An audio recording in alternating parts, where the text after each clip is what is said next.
What if I told you that a piece of American history could be yours for the price of a cup of coffee, but only if you're willing to move it?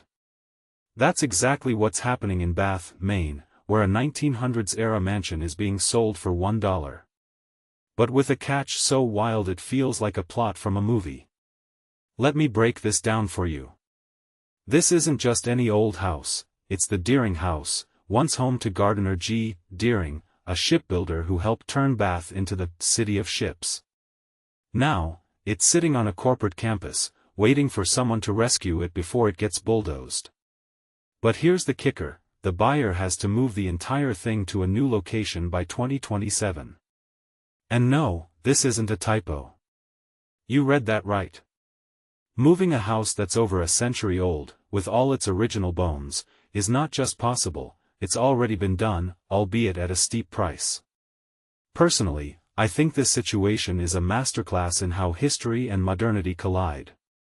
On one hand, you've got a company trying to grow and build new facilities. On the other, you've got a community fighting to preserve its identity. What makes this really interesting is the sheer absurdity of the situation. How do you even begin to move a house like this? I mean, think about it, this isn't just relocating furniture. We're talking about foundations, plumbing, electrical systems, and the emotional weight of a structure that's witnessed decades of change. What many people don't realize is that moving historic buildings isn't just about logistics, it's about storytelling. Every nail, every brick, every crack in the walls holds a memory. When you move a house, you're not just shifting physical space, you're rewriting its narrative. From my perspective, this feels like a race against time. The deadline is 2027, which gives potential buyers roughly 5 years to plan, fund, and execute a move that could cost hundreds of thousands of dollars. And let's be real, this isn't a small project. The example from Augusta, where a similar house was moved for over $500,000, shows just how expensive and complex this can be. What this really suggests is that saving historic buildings is no longer just about preservation, it's about innovation.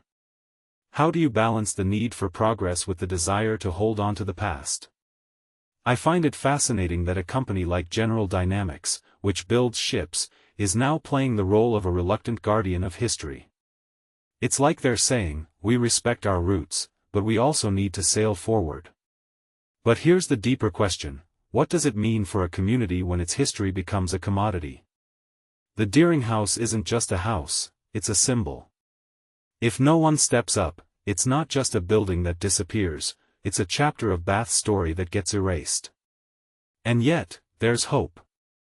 The fact that the company has already received inquiries shows that people care. But let's not kid ourselves, this isn't just about saving a house. It's about deciding what kind of future we want to build. Will we prioritize growth at the cost of memory, or will we find a way to honor both?